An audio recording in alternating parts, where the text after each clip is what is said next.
this is Calculus 12, Chapter 4.1. We're going to be looking at Extrema. In many real-life applications, we are interested in maximum and or minimum values, and they're called extremas. These values are also important mathematically. In engineering, they are interested in the maximum load a structure is capable of supporting, or how much pressure a submarine can take before getting crushed by water. When graphing, extrema usually signal a change in the rate. So this is significant. We're going to go through a lot of definitions because definitions tell us how to answer questions. Okay, absolute extreme values. So we have a function f with domain D. Then f of c is a absolute maximum value.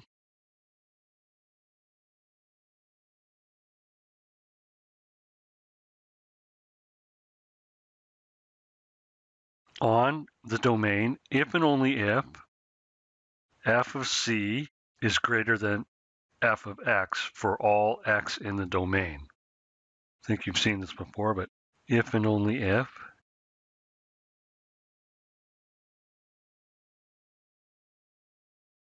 And that means going this way it's true and going this way it's true.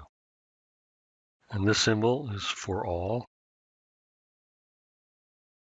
Okay, and similarly, we have an absolute minimum value.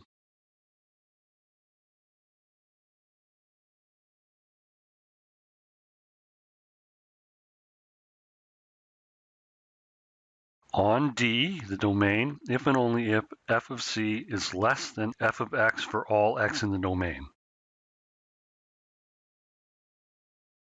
The extreme value theorem.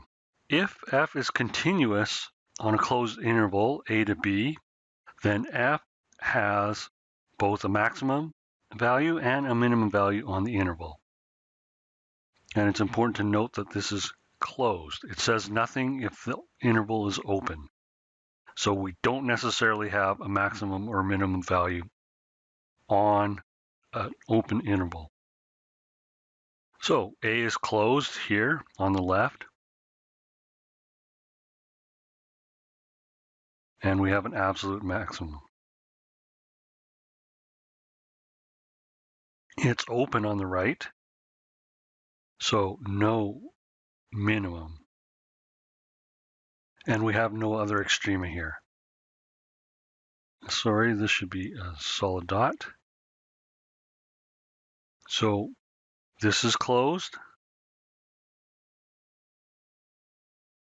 It's a minimum, but it's not the smallest minimum. So this is just a local min. Here, this is an interior point.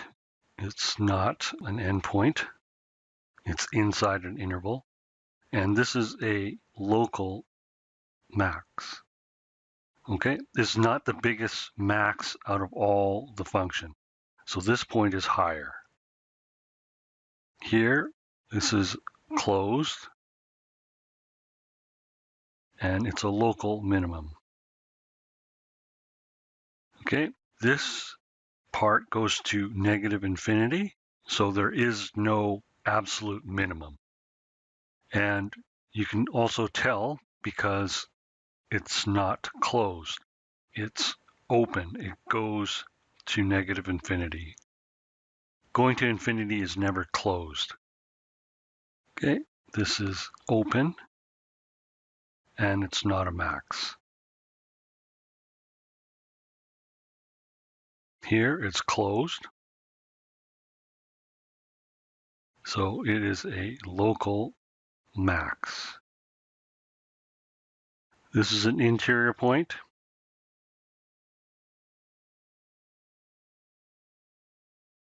And it is a local min. Here, I'm just going to quickly go through this interior point.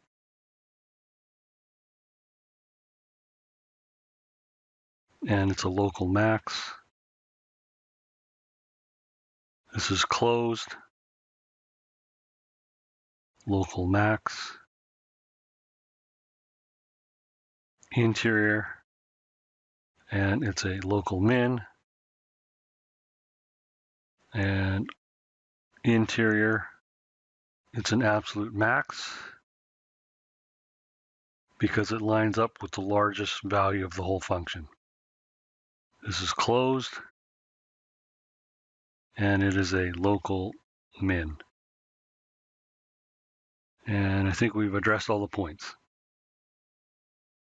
And just to reiterate, these 2 points are not a min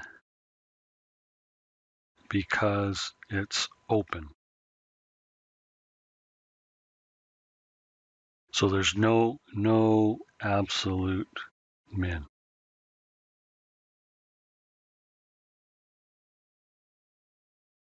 And we've already done it, but let's go through the definition. Let C be an interior point of the domain of F. Then F of C is a local maximum value.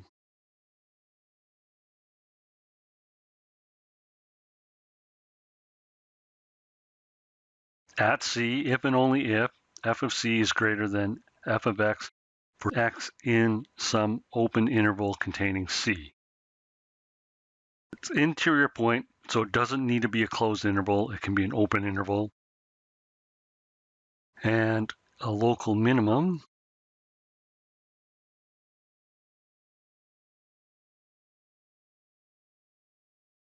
at C, if and only if F of C is less than F of X for X in some open interval containing C. So absolute extremum are also local extremum.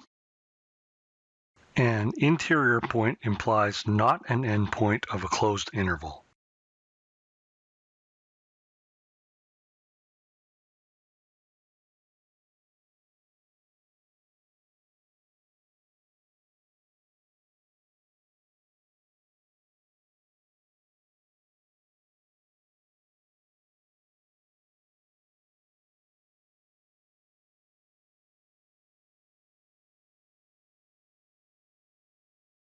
Okay, again, the definitions are very wordy, but they give you a precise meaning of what we're looking for. Theorem 2, local extrema values. If a function f has a local maximum value or a local minimum value at an interior point of C of its domain, and the derivative of f exists at C, then the derivative at C is equal to 0. And definition, critical point, a point in the interior of the domain of a function f at which the derivative is 0 or the derivative does not exist is a critical point of f. And extreme values occur only at critical points and endpoints. Now, this does not mean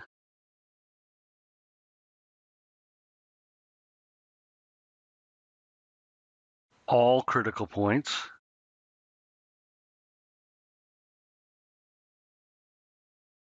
are extrema.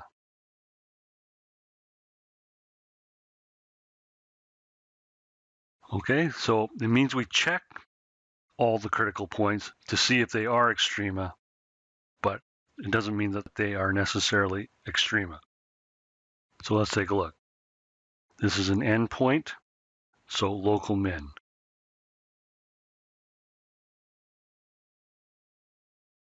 This is f prime equals 0, so this is a local max. And that's because this point, or even this curve, is higher than this point. Here, the derivative does not exist because it's a corner, so local min. Here, the derivative is 0, local max. And here we have the derivative equal to 0. This is an absolute min because it's lower than all the points on this curve. Here we have f prime equals 0, but it's not a min or a max. Okay, So it's flat here, but this part is lower, this part is higher, so it's not a min or a max. Here we have f prime equals 0, and it's an absolute max. Here, the derivative does not exist because it's a vertical tangent, not a min or max.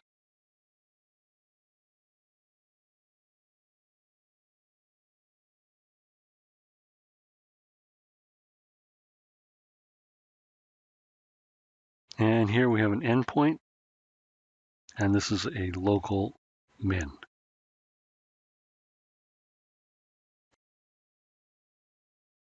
Okay, that's all graphically done.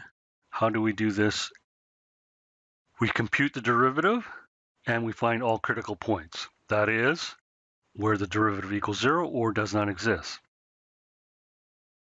We check graphically if the critical point is an extremum.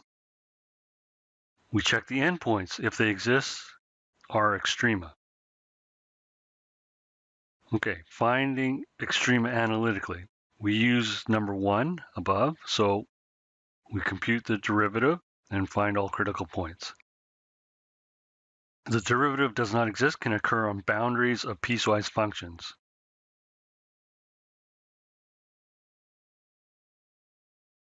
So if we look back at this function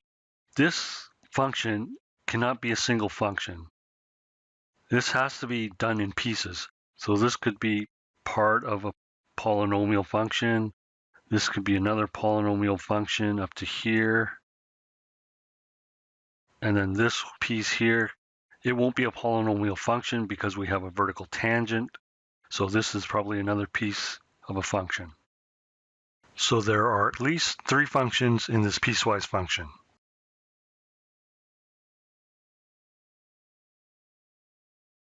So you will have to check the boundaries. I don't have an example here, but you will have to check the boundaries on your homework.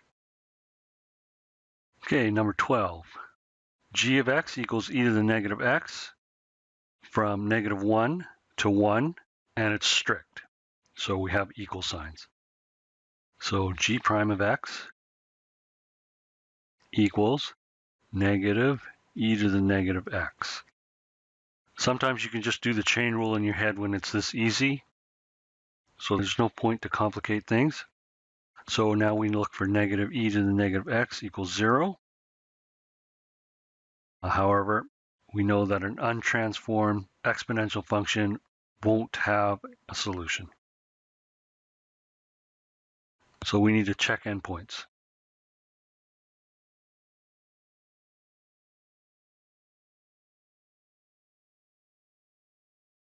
So g of -1. Be careful where you're substituting this into. We're not substituting this into the derivative. We're just checking the value of g. So this is e to the -1. So that's just e to the 1. G of 1 equals e to the -1. And if we want to rewrite this, this is 1 over e. And this is just e. So we can tell that this is a absolute max, and this is an absolute min. Next one, k of x equals e to the negative x squared from -infinity to infinity. Okay, so this is an open interval, and this was a closed interval. Okay, so k prime of x equals e to the negative x squared, and then we need the derivative of negative x squared, so this is -2x. So we reorder this, -2x e to the negative x squared.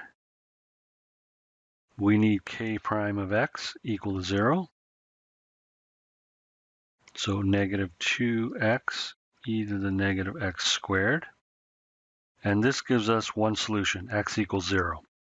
This won't give us a solution because it's an untransformed exponential function. So it won't ever equal 0. So we'll put that down. No solution. So we need to evaluate the critical point, k of 0 equals e to the negative 0. So that's just 1. And then we need to do limits. Limit x approaches negative infinity, kx, that's going to equal 0. Limit x goes to infinity, k of x, that also goes to 0.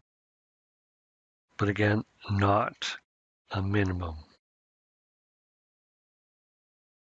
because open. So 0, 1 is a max, absolute maximum.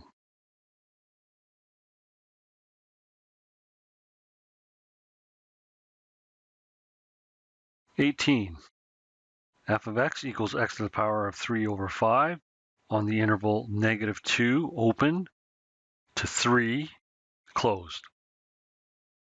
Okay, so the derivative f prime of x equals, we're going to use the power rule, 3/5, x to the negative 2/5, and f prime does not exist at x equals 0. Okay, f prime is closed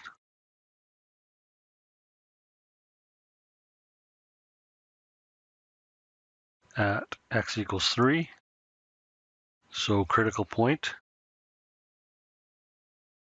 f of 3 equals 3 to the 3/5.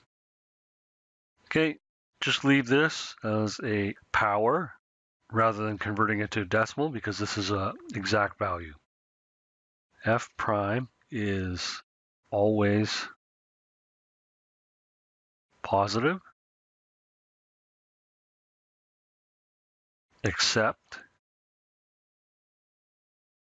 at x equals 0, because that's where it does not exist.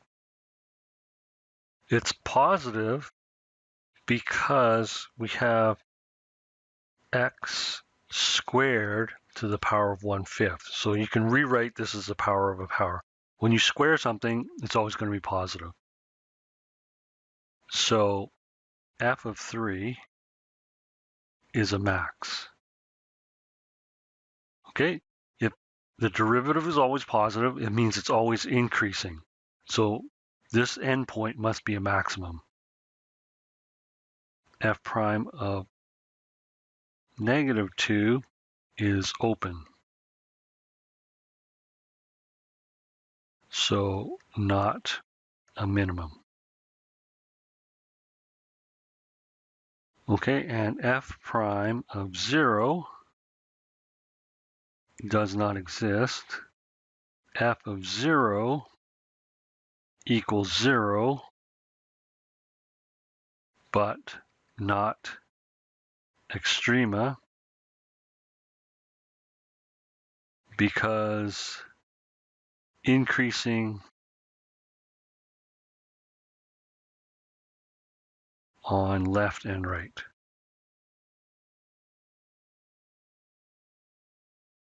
Okay, so it's increasing on the left and it's increasing on the right. So it's not a maximum or a minimum, because we've already calculated that f prime is positive. And that completes this lesson.